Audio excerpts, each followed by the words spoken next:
বিসমিল্লাহির রহমানির রহিম আলহামদুলিল্লাহ ওয়াসসালাতু ওয়াসসালামু আলা রাসূলিল্লাহ ওয়া আলা আলিহি ওয়া সাহবিহি আজমাইন ওয়া বা'দ। সম্মানিত শ্রোতা দর্শক মণ্ডলী, আল্লাহ রাব্বুল আলামিনের প্রশংসা ও প্রিয় নবী সাল্লাল্লাহু আলাইহি সাল্লামের উপর সালাতু ওয়া সালামের পর আজ রবিবার 10 শাবান 1446 হিজরি মোতাবেক 9 ফেব্রুয়ারি 2025 আমাদের ধারাবাহিক আলোচনা ফিকহুজ যাকাত, যাকাতের মাসাইল পর্ব নম্বর 3। বিষয়বস্তু ওয়াকফ বা বাইতুল মালের যাকাত, এই দিয়ে আমাদের আজকের আলোচনা শুরু হবে। এটি আমাদের প্রথম বিষয়। আর তারপরে কোন ধরনের সম্পদের যাকাত ফরজ আর কোন ধরনের সম্পদের যাকাত ফরজ নয়, এই বিষয়ে কয়েকটি মাসাইল রয়েছে। লেখক বলছেন যাকাতুল ওয়াকফ, ওয়াকফের সম্পদের যাকাত। ওয়াকফ বলতে যা আল্লাহর জন্য মানুষ সুনির্দিষ্ট করেছে বা সুনির্ধারিত করেছে যে এই জমি জায়গা অথবা এই বিল্ডিং বাড়ি অথবা আপনার এই টাকা পয়সা গুলি হচ্ছে বাইতুল মালের, আল্লাহর জন্য।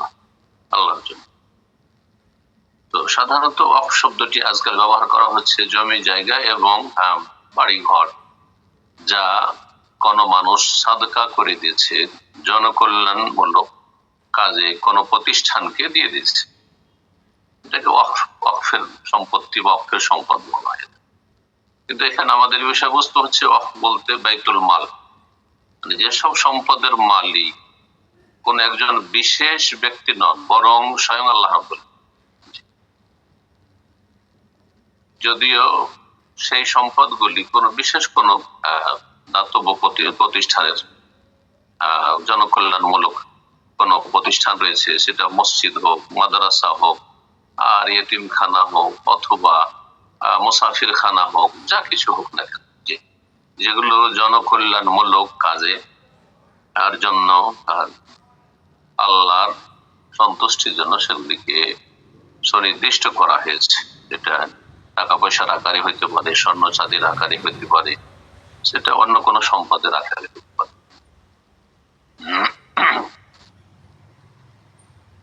যেহেতু যাকাত ফরজ হওয়ার জন্য একটি মৌলিক শর্ত হচ্ছে যাকাতের পুরোপুরি কোনো একজন ব্যক্তি মালিক হবে, পূর্ণ মালিকানা।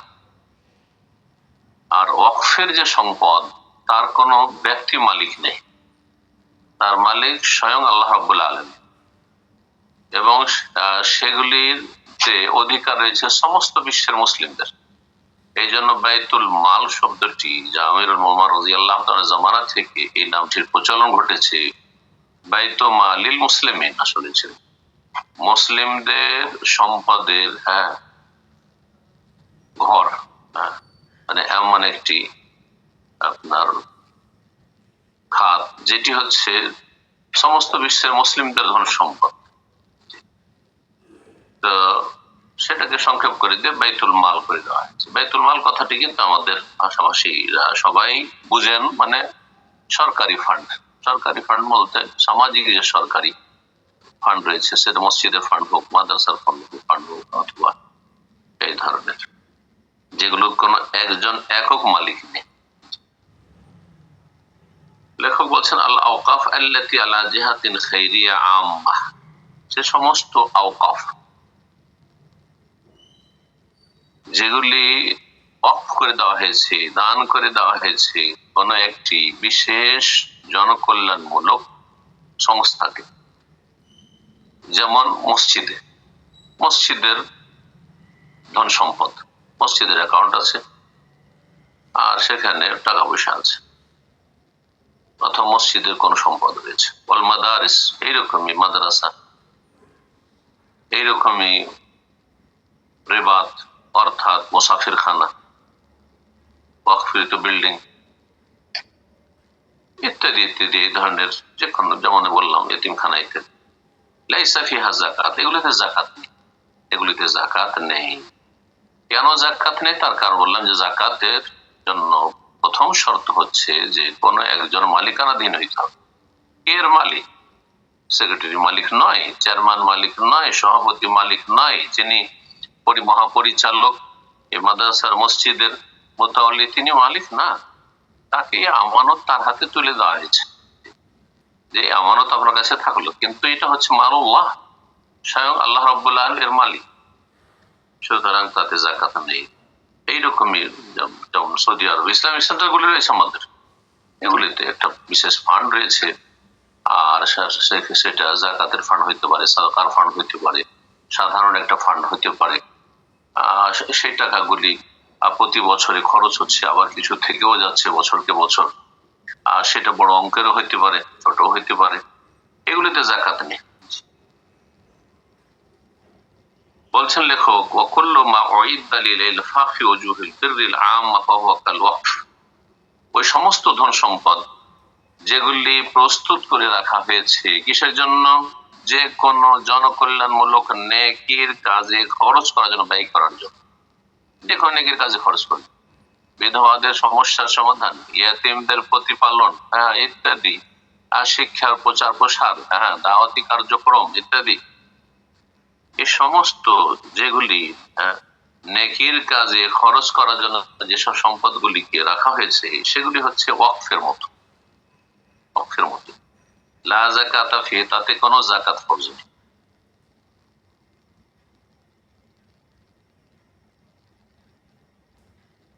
তারপরে একটি মাসলা বলছেন, কোন বিশেষ ব্যক্তিকে যদি কেউ দেয় যে এটা অমুককে দিয়ে দিলাম, এই অ্যামাউন্টটা অমুককে দিয়ে দিলাম, তাহলে ব্যক্তি মালিক হয়ে গেল, তখন যাকাত লাগবে। তাই বলছেন তাজিবু যাকাত ফিল ওয়াকফি আলা মুআয়্যান, কোন নির্দিষ্ট ব্যক্তির উপর যদি ওয়াকফ করা হয়, যে অমুক ব্যক্তিকে দিলাম,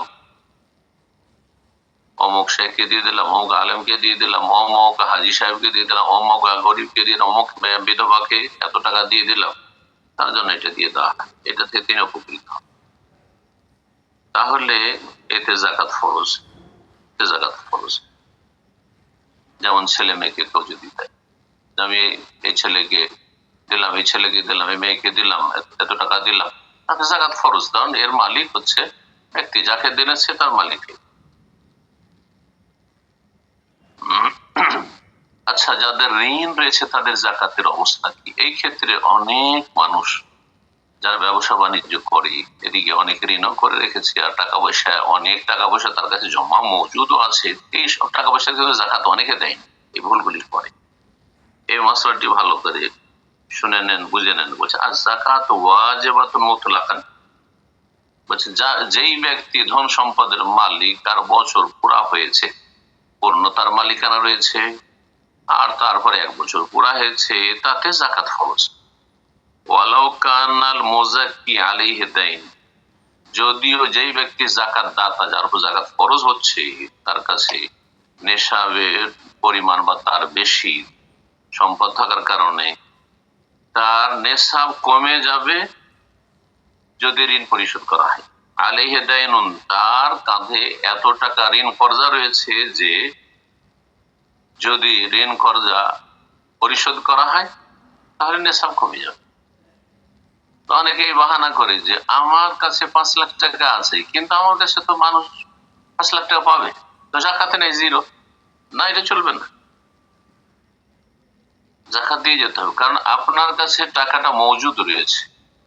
যারা আপনার কাছে পাওনাদার পাবে তাদেরকেও দিলেন না, তাদেরকে টাকা পয়সা যদি দিয়ে দিতেন তাহলে তারা তাদের টাকা পয়সার সাথে যাকাত দিত।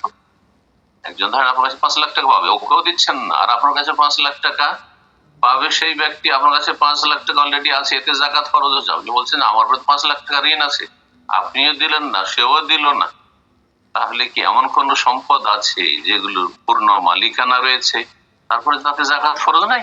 অবশ্যই যাকাত ফরজ আছে। তো বলছেন যে যদিও নেশাব থেকে নিচে চলে আসে তবুও সেই সম্পদে যাকাত ফরজ, ঋণ পরিশোধ করলে নেশাবের নিচে নেমে যাবে, তারপরে তাতে যাকাত ফরজ।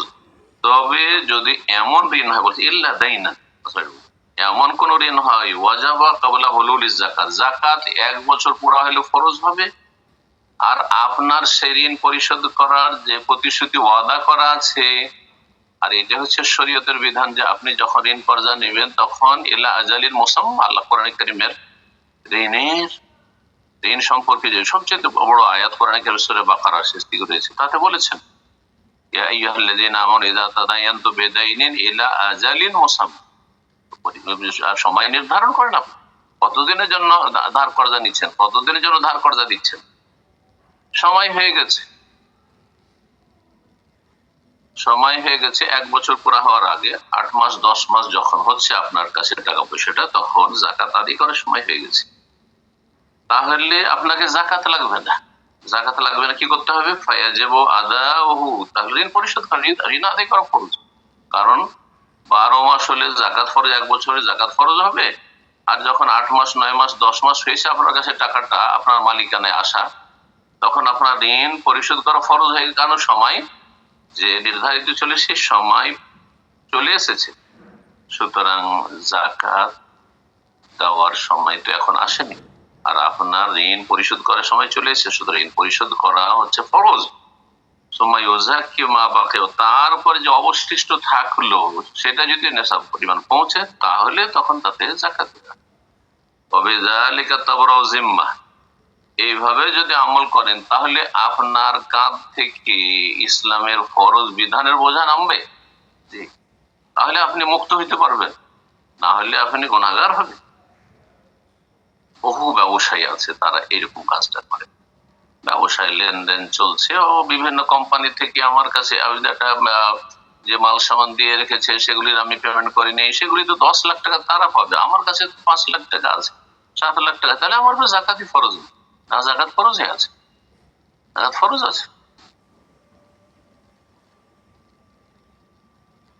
তারপরে আরেকটি গুরুত্বপূর্ণ মাসালা, তা হচ্ছে যেই সম্পদের যাকাত সেই সম্পদ থেকে যাকাত বের করতে হবে। এটা হচ্ছে সুন্নাত। স্বর্ণ গোল্ড আপনার কাছে আছে, তাহলে স্বর্ণ থেকে যাকাত বের করতে হবে, এটা সুন্নাত তরিকা। চাঁদি আছে, তাই চাঁদি থেকে যাকাত আদায় করতে, টাকা আছে টাকা থেকে আদায় করতে। যদি খাদ্যদ্রব্য থেকে খাদ্যদ্রব্য, ওষুধ তাহলে খাদ্যদ্রব্য থেকে। আপনার আছে গম, হ্যাঁ গমের যাকাত, বুট আছে ইত্যাদি, কলাই আছে, এগুলোর আপনি যাকাত ওষুধ আদায় করবেন না। আপনি যদি মূল্য ধরে নিলেন, টাকা দিয়ে দিলেন, আপনি গম দিলেন না, এমনটা করবেন। বলছেন তাজিবু যাকাত ফি আইনিল মাল, যে নির্দিষ্ট সম্পদ আপনার কাছে আছে তাতে যাকাত ফরজ। যেই সম্পদটি আপনার কাছে আছে আইনুল মাল, কিমাতুল মাল, ধন সম্পদের মূল্যতে যাকাত ফরজ নেই, বরং যেই সম্পদ আপনার কাছে আছে তাতে যাকাত ফরজ।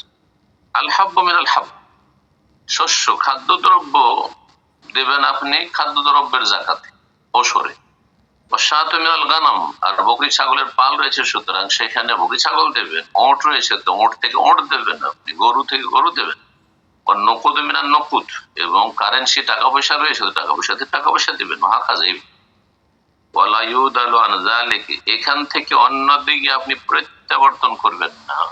আপনার ওষুধ ফরজা, ধান তো আমাকে কিনতে হবে, সুতরাং এই ধান রেখে নি, গমটা রেখে নি, আর এই কত মন ওষুধ হচ্ছে সেই পরিমাণ টাকা দিয়ে দিই, এটা করবেন না। তবে যদি প্রয়োজন হয়, গরিবদের প্রয়োজন, অথবা তাতে ফায়দা থাকে, তাতে বেশি উপকার রয়েছে, মাসলাহা ইল্লা লিহাজাতুল মাসলাহা, তাহলে না হলে বিনা কাজে আপনার যাকাত। এখানে একটি মাসলা বলে দাও, খুবই জরুরি, কারণ আমাদের দেশে যারা পয়সাওয়ালা মানুষ তারা যাকাত দেয় টাকা পয়সা, কিন্তু টাকা পয়সা দেয় না, কি দেয়? শাড়ি আর লুঙ্গি, শাড়ি আর লুঙ্গি, না তাই যে না। আর তারপর এমন বাজে শাড়ি, এমন বাজে লুঙ্গি যে সেগুলি ওই গরিবরাও ব্যবহার করবে। হ্যাঁ, ঘর বাড়ি মোছা হবে। কিসের যাকাত দিচ্ছেন আপনি? রিয়াকারি দেখাবার জন্য, যে লুঙ্গি আর শাড়ি হাতে করে নিয়ে যাবে আর গোটা গ্রামের লোক দেখবে যে অমুক মহাজন সাহেব যাকাত দিচ্ছেন। বদ নিয়ত আসলে না, মোটেই যাকাত আদায় হবে। টাকা পয়সার যাকাতে টাকা পয়সা।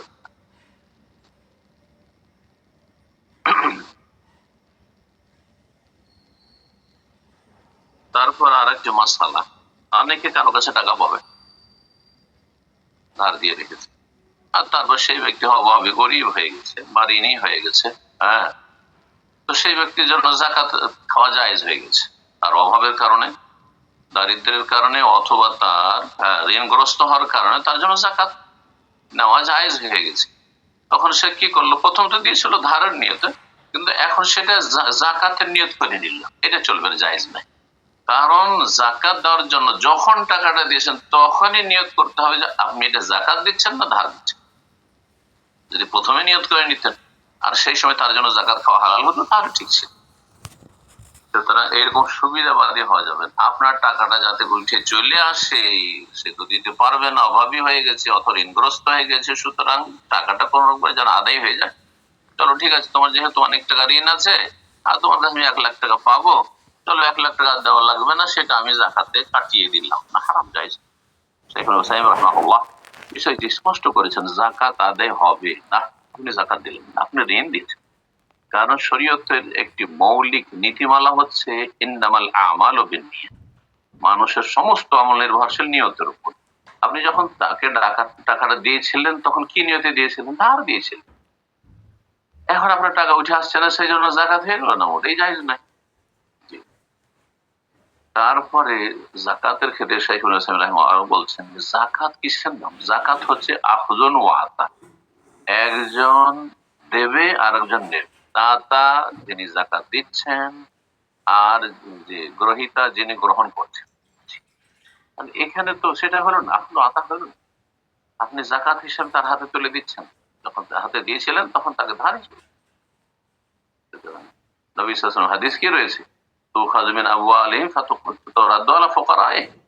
ইয়ামান দেশে যখন মুআয বিন জাবাল রাদিয়াল্লাহু তাআলা আনহুকে গভর্নর করে পাঠালেন, দায়িত্বশীল করে, সেখান থেকে যাকাত আদায় করতে হবে, বলে তুখাযু মিন আগনিয়াহিম, তাদের সেখানকার মুসলিম সমাজের যারা বিত্তবান সচ্ছল তাদের কাছ থেকে যাকাত নেওয়া হবে, তাহলে যাকাত গ্রহণ করতে। ফাতুরাদ্দু আলা ফুকারাইহিম, তারপরে সেটা বিতরণ করতে হবে, দিতে হবে তাদেরকে, ফুকারা যারা দরিদ্র অভাবী তাদের।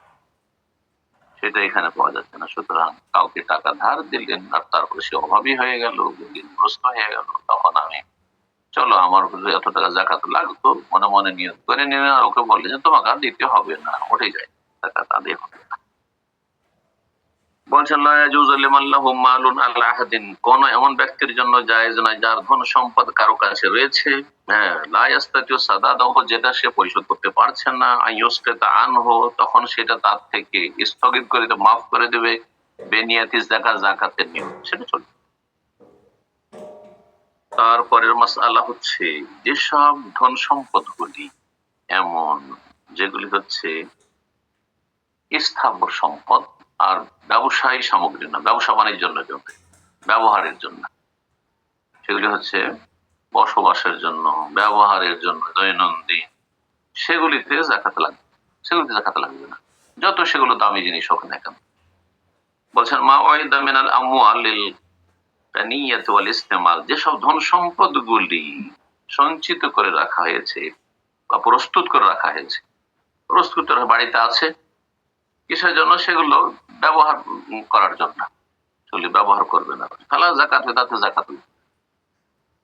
দৌড়ের সাকানি, যেমন আবাসিক বাড়ি, বসবাসের জন্য আপনি কয়েকটা বাড়ি করে রেখেছেন, একটা গ্রামে, একটা শহরে, বিভিন্ন শহরে বাড়ি আছে পয়সাওয়ালাদের, বসবাসের জন্য, সেগুলো আপনার ব্যবসার জন্য নয় যে দাম বাড়লে বিক্রি করবে, এরকম কিছু নয়, তাতে জাকাত না। এরকম ফ্ল্যাট, বাড়ি হোক বা ফ্ল্যাট হোক, এইরকমই যত ব্যবহৃত কাপড় চোপড় রয়েছে, পোশাক পরিচ্ছদ, দামি দামি পোশাক রয়েছে আপনার কাছে, হয়তো সেটা নেশাবে পৌঁছে যাচ্ছে, কিন্তু তাতে জাকাত লাগবে না। ওয়াসাসুল মানজিল, আর বাড়ির যত গরিব ফার্নিচার রয়েছে, আসবাবপত্র রয়েছে, অনেক দামি দামি, অনেক আজকাল যে বেডরুম, এক শ্রেণীর পয়সাওয়ালা মানুষরা এত বেশি তাতে অপচয় করে, লক্ষ লক্ষ রিয়াল দিয়ে, টাকা নয়, শুধু রিয়াল দিয়ে, লক্ষ লক্ষ রিয়াল দিয়ে সেসব একটা বেডরুম, হ্যাঁ, বাইরে থেকে নিয়ে আসে। তো এগুলো ব্যবহারের জন্য, তার সে অপচয় করেছে, অপব্যয় করেছে, সে শয়তান ভাই, সেটা ভিন্ন বিষয়, কিন্তু এগুলোতে জাকাত লাগে। এইরকমই যেসব বাহন, বাড়িতে প্রয়োজনের জন্য ছোট বড় কয়েকটা গাড়ি রয়েছে, একটা পুরো ফ্যামিলি কার রয়েছে যাতে সবাই বসবে, একটা বড় রয়েছে, একটা ছোট রয়েছে, একটা মাঝারি রয়েছে, 4টা 5টা বাড়িতে কার রয়েছে, সবগুলি ব্যবহারের জন্য, তাতে জাকাতের অথবা এইরকমই বাহন, দুধ পান করার জন্য গাভী রয়েছে, এগুলোতে জাকাত লাগে, ইত্যাদি ইত্যাদি। দলিল বুখারী মুসলিমের হাদিস, আবু হুরায়রা রাদিয়াল্লাহু তাআলা আনহু বর্ণিত, তিনি বলেন রাসূলুল্লাহ সাল্লাল্লাহু আলাইহি ওয়াসাল্লাম বলেছেন, লাইসা আলাল মুসলিমি ফি আবদিহি ওয়ালা ফারাসিহি সাদাকা। কোন মুসলিমের উপর তার দাস দাসীতে, কারণ দাস দাসী কিসের জন্য রাখা হয়েছে? মানুষ আহ, তাদের দ্বারা লাভবান হয়, উপকৃত হওয়ার জন্য, বাড়ির সেবা যত্ন করবে, খেদমত করবে। আর সেটা হচ্ছে পণ্যের মতো। তাদের বাড়িতে এমন কিছু যেসবগুলি ব্যবহার হচ্ছে আর মানুষ তার দ্বারা উপকৃত হচ্ছে, সেগুলিতে যাকাত নেই।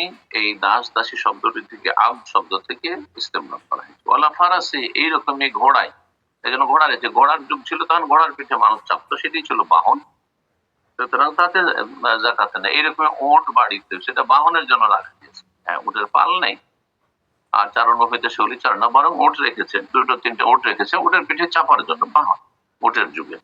এখনকার যুগে কার এইরকমই আপনার বাইক, মোটরসাইকেল ইত্যাদি ইত্যাদি, এগুলোকে যাকাত নেই। মুত্তাফাকুন, বুখারী মুসলিমের হাদিস। তারপরে মাসলা বলছেন, কোন ব্যক্তির কাছে যদি এতটা টাকা পয়সা থাকে, বিভিন্ন দেশে টাকা পয়সা থাকে, কিছু রিয়াল আছে, কিছু ডলার আছে, পাউন্ড আছে, বাংলাদেশি টাকা আছে, আর বিভিন্ন দেশে ইন্ডিয়ান টাকা আছে, বিভিন্ন দেশে টাকা পয়সা থাকে, সবগুলো মিলিয়ে তাবলুগুন নেসাব, নেসাবে পৌঁছে যাচ্ছে। বছর পুরা হয়ে গেল, তাহলে ব্যক্তি মালিকানা রয়েছে, পূর্ণ মালিকানা রয়েছে, নেশাবে পৌঁছে গেল, বছর পুরা হয়ে গেল, তাহলে তাদের জাকাত ফরজ। আর সে মুসলিম, এগুলি হচ্ছে জাকাত ফরজের শর্ত, এর আগে আলোচনা করা হয়। তাহলে জাকাত ফরজ হয়ে গেল। সেই টাকা পয়সা গুলি যেমনই হোক না কেন, সেটা বাড়ির খরচ, গোটা বছর খরচার জন্য সেটাকে রেখেছে, অথবা আগামীতে আমি বিয়ের জন্য প্রস্তুতি নিচ্ছি, বিয়ের জন্য 5 লাখ টাকা 10 লাখ টাকা ব্যাংকে জমা রেখেছে, বিয়ে করব সেই জন্য, বা মেয়ের বিয়ে দেবো সেই জন্য, ছেলের বিয়ে দেবো সেই জন্য, সেরা আকার, অথবা একটা জমি জায়গা কিনবো, একটা শহরে রোড সাইডে কোনো জায়গা কিনবো, সেই জন্য টাকাটা জমা রেখেছি। আউলে কাজা দেন, অথবা আমার উপর ঋণ আছে, ঋণ পরিশোধ করা যায়, টাকাটা রেখেছি, বছর পরে জাকাত দিচ্ছি না, জাকাত ফরজ, ইত্যাদি ইত্যাদি। এক কথায়, যে কোনো টাকা পয়সা যদি সেটা আপনার কাছে মজুদ থাকে, সেটা আপনি বাৎসরিক খরচ খরচার জন্য, বিবাহ শাদী করার জন্য। একজন ব্যক্তি প্রশ্নকারী কিছুদিন আগে, বছর হয়ে যাচ্ছে, এত বিরক্ত করেছে এই যুবক ছেলে, আল্লাহ হিদায়াত করে। সে বলছে, আমি খুব গরিব মানুষ, আর কোন রকম করে 5 লাখ টাকা আমি জমা রেখেছি, সেটা কিসের জন্য? আমি বিয়ে করার জন্য। এখন আমি বিয়ে করতে পারছি না, তো আমার কয়েক বছর পার হয়ে, 2-3 বছর পার হয়ে চলে গেছে, আমাকে কি জাকাত দিতে হবে? আমি বললাম, জাকাত দিতে হবে। কেন মানবে সে? এই মাসলার উপর সে অসন্তুষ্ট, আল্লাহ হিদায়াত। অথচ বলছে সে প্র্যাকটিসিং মুসলিম। মূর্খ এরা। দিন আপনাকে বুঝতে হবে। আমি তাকে বললাম যে তুমি যদি জাকাত না দিতে চাও, যে জাকাত দিয়ে দিয়ে কমে যাচ্ছে প্রতি বছর, 2.5 5 লাখ টাকা আছে, কমে যাচ্ছে তোমার, তো তুমি 1 বছর পুরো হওয়ার আগে তাড়াতাড়ি বিয়ে করে ফেলো, আর মোহর নগদ দিয়ে ফেলো, তাহলে তোমার নেশাব যখন থাকবে না, তখন আর জাকাত ফরজ হবে না। তাও না, না এখন আমি বিয়ের প্রস্তুতি নিতে পারছি না, অথবা বিয়ে করতে পারছি না, বা পাচ্ছি না, না এটা চলবে না। আপনি পাচ্ছেন না, তলাশ করতে আছেন, বছর পুরো হয়ে জাকাত দেন, আল্লাহ ওতে বরকত দিবেন। জাকাত ফরজ। আমার বাড়ি নেই, ঘর নেই, বাড়ি করার জন্য আমি আসলে 10-20 লাখ টাকা জমা রেখেছি, আমি যদি জাকাত দিয়ে দিয়ে কমে যাবে তো কেমন হবে? হ্যাঁ, দিতে হবে। তাড়াতাড়ি বাড়ি করেন, আর না হলে আপনি জাকাত দেন। বছর পুরা হয়েছে, প্রতি বছর জাকাত দিয়ে যেত। এমনকি এতিমের ধন সম্পদ, বাবার পরিত্যক্ত ধন সম্পদ এতিম পেয়েছে, 10-20 লাখ টাকা পেয়েছে, প্রতি বছর জাকাত দিতে দিতে কমে যাচ্ছে, কোনো অসুবিধা নেই, আল্লাহ বরকত দিবেন, জাকাত দিয়ে যেত। আর সেটা ব্যক্তি মালিকানাধীন রয়েছে। তার এতিমের যে দেখাশোনা করি, যে কফিল হবে, দায়িত্বশীল হবে, তারও ফরজ, তার আপনজন যে প্রতিপালনের দায়িত্ব নিয়েছেন, সেই এতিমের ধন সম্পদে প্রতি বছর জাকাত দিতে থাকবে, জাকাত দিতে থাকবে, লিখে রাখবে যে এত টাকা করে প্রতি বছর।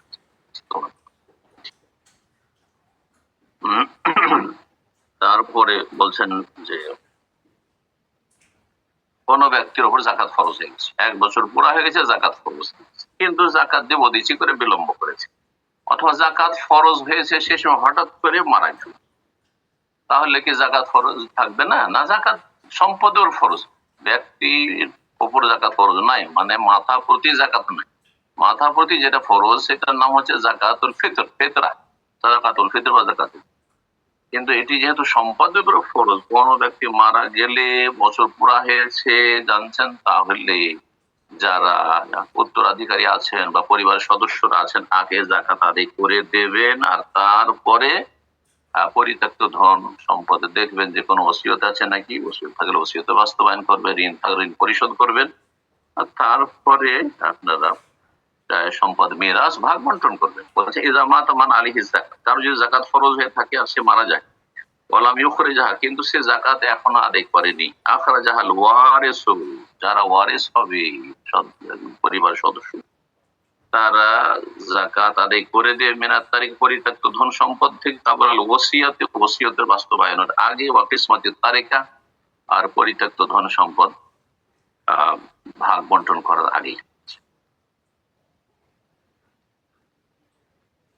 তারপর সর্বশেষ মাসালা আজকের, কোন ব্যক্তির কাছে নেশা পরিমাণ টাকা ছিল কিন্তু 1 বছর পুরা হয়নি, 10 মাস পর্যন্ত ছিল, আর তারপরে হঠাৎ করে টাকা পয়সা যে কোনো কারণে হোক না কেন কমে গেল, তার কাছে খরচ খরচা হয়ে গেল, প্রয়োজনীয় চিকিৎসা ছিল, অথবা যাই কিছু হয়ে গেল ইত্যাদি, তার নেশাবের নিচে চলে আসলো, যে নেশাব রয়েছে সে নেশাবের নেশা পরিমাণের নিচে নেমে গেল,